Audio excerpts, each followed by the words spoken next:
Hello! In this episode I'm going to attempt to fill you in on what else happened at the full council meeting that was a couple of weeks back.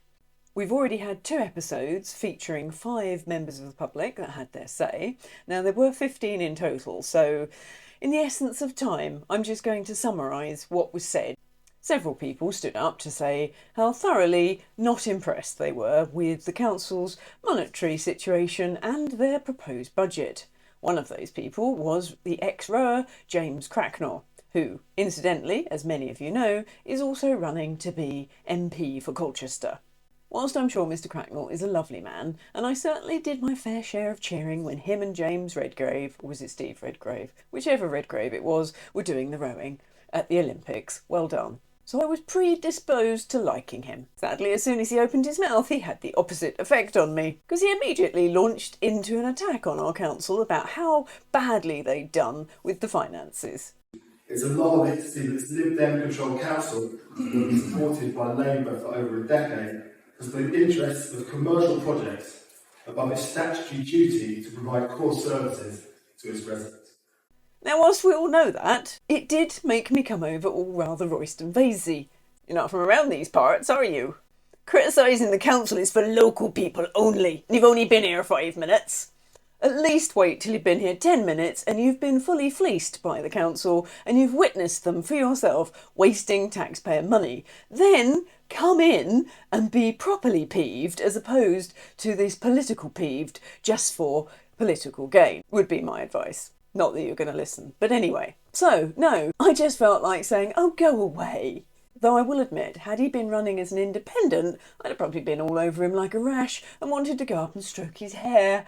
But I do question the sanity of anyone who wants to sign up to any of the main political parties. I get it at local level because of the funding, etc., and it's expensive to become a councillor. And no doubt it is to become an MP as well. But seriously, come on! We don't have any party trust. Every single last one of them is going to drive the bus off the cliff with us all in it. The only difference between them is the speed and the amount they're going to stamp their foot on the accelerator. So whichever lot of buffoons replaces our current lot of buffoons, I suspect we'll just hit that accelerator harder and faster. Before anyone fills the comments up with how wonderful Reform are, do take a closer look at them. I might feel differently had he moved to Colchester because he fell in love with the area and therefore decided he'd try and improve it. I could probably be more forgiving. Anyway, I'd much rather give the airtime to actual local people who willingly want to be here and who donate their time for the good of others with their musical performances. And the council, in their cost-cutting efforts, are going to make them pay for the bandstand to play their music for free on. So quite rightly, they had a lot to say on that subject. Portfolios holder stood up and said that there was no problem, we'll get it all sorted, don't worry about it. Unfortunately, the audio in my recording went very strange, so I can't show you anymore, but the long and the short of it is they were promised an answer and they didn't get it, and they're not happy that they still intend to charge them for using the bandstand for their free performances.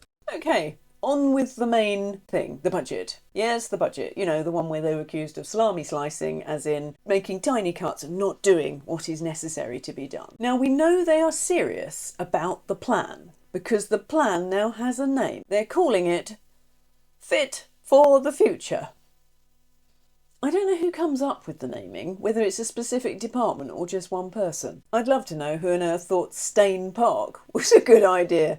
But anyway, I guess we should be grateful for Fit for the Future. The trouble is, it does make me want to laugh every time they say it. And I shouldn't, because it's a very serious topic. They're in a lot of financial strain and a lot of people are going to lose their job. But there's just something about the title every time they say Fit for the Future.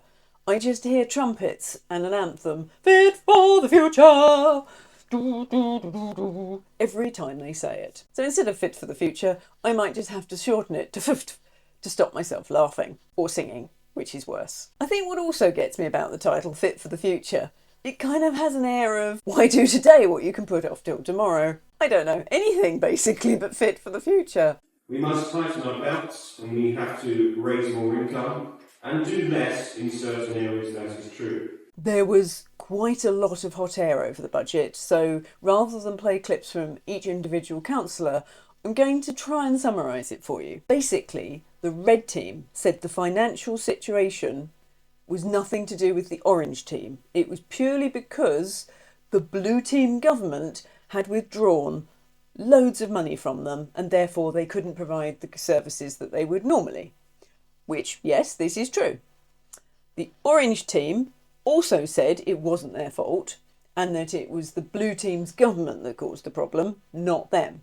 Not sure that's entirely true, but some certainly is. It's very difficult to run a council when a lot of the money you are relying on is taken away. The Blue team were not happy with this, and they said that the government, full stop, hasn't got any money, and it wouldn't matter which team is running the country, there still isn't the money, so the same cuts would have to be made. Also a good point. So there you go, it's nobody's fault.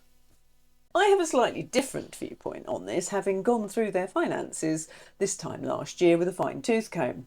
Now, I'm annoyed with myself, I didn't take the screenshots, but there was this fabulous website called larderdebtresistance.co.uk, I think it was, and they had these wonderful graphs that showed exactly how much debt each council had got into and also where they borrowed it. Now, the information on this website was outdated. It was 2016, that's when it had last been updated, but it gave you a very valuable snapshot. So Colchester, in 2016, had borrowed £136 million. Now, knowing nothing about councils at the time, I didn't know whether that was a normal amount or not, even though it's a large amount of money. So I then looked at Chelmsford, which is a similar size city, if we have to call them cities. Anyway, similar size. And they had a debt of £3 million at that time. Now, since then, the Chelmsford debt's gone up to £35 million. But anyway, at the time, they borrowed 3, Colchester 136. Now, you can't compare Chelmsford and Colchester, they're like for like, because there's bound to be different services that Colchester run that Chelmsford don't. I don't know, for example, if Chelmsford is a city of sanctuary, like Colchester is. So then I looked at Essex overall. Now, Essex had 3 times the amount of debt, more or less, of Colchester. Now, for those of you that are out-of-towners, Colchester does not take up a third of Essex, not by a long shot. So without even looking at their accounts, I could tell there's a problem here. For me, that is badly managed finances. Boom, right there. And again, I do apologise for not having taken screenshots, and the website no longer exists. But that snapshot from 2016 just shows you there was a problem back then. But whatever problems there are in Colchester, they were definitely around in 2016. Now, obviously it's nobody's fault. So the Blue team's cunning plan was to sell off the rugby ground, which has been, I don't know whether it's been partly developed. Anyway, it hasn't been finished, to just sell it. They recommended a figure of about 35 million, I believe.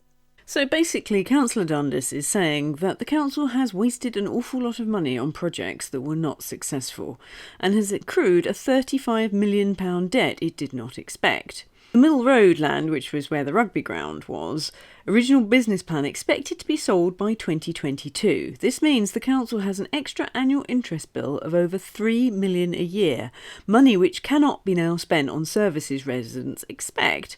The budget, as proposed by the Lib Dems and voted for by Labour, spends another £7.7 million on these property projects with absolutely no guarantee they will get anywhere.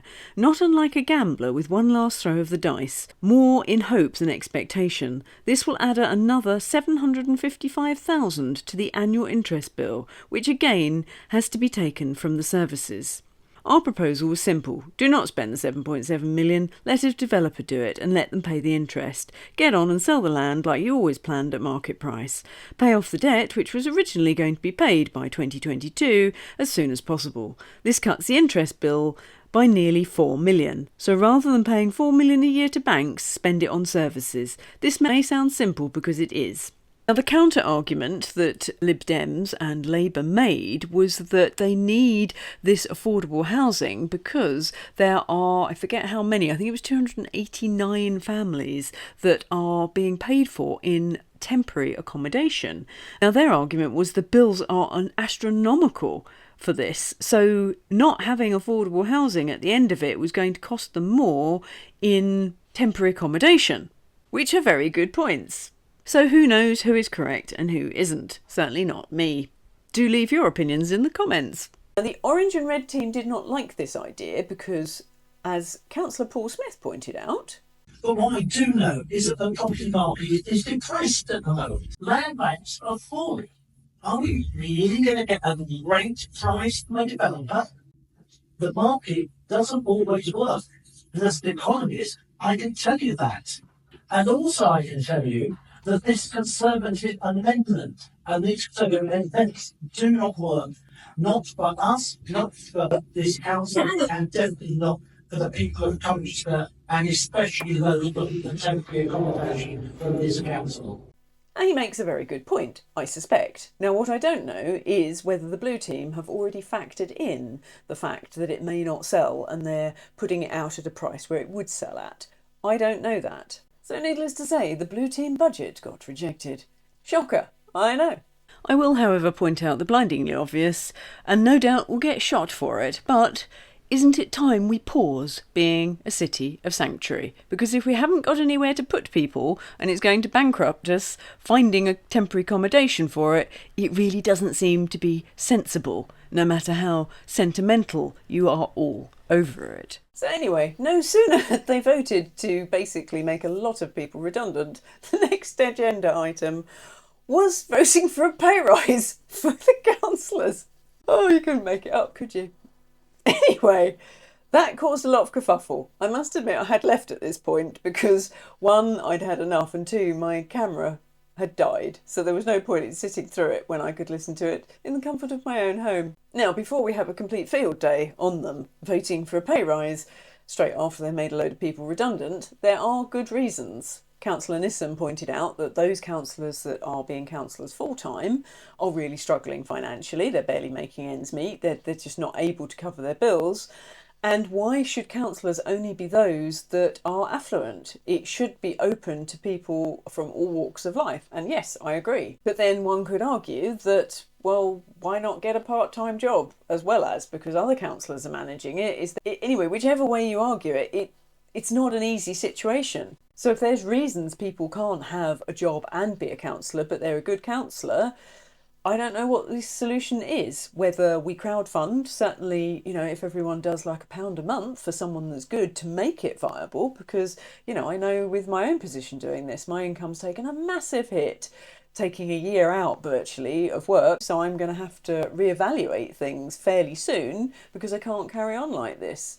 If so, we do need to look at that. If you want people doing good work, we are going to have to help fund each other. Certainly I have some YouTubers, I just send them £1 every month. If enough people do that, it does make a difference. And talking of which, Sandy Adams finally has a payment donation link, and I put it in her farming video. So please donate to Sandy. I'm working 6 days a week, but she does 7 on this, and nobody pays her for her time. And the number of us she has helped see the bigger picture. So I will put her link in this video as well as my own, should you be feeling generous. So yeah, it is a problem of having people being able to be in public service and afford to do it. So I don't honestly know the solution other than if you've got someone that you want to stand, that we crowdfund. And talking of which, if anyone is going to run, they need to get their application in really, really quickly. And that was one of the purposes of this channel, to encourage people to run as councillors, to see what is going on and make people go, you know what, I'm going to do that myself.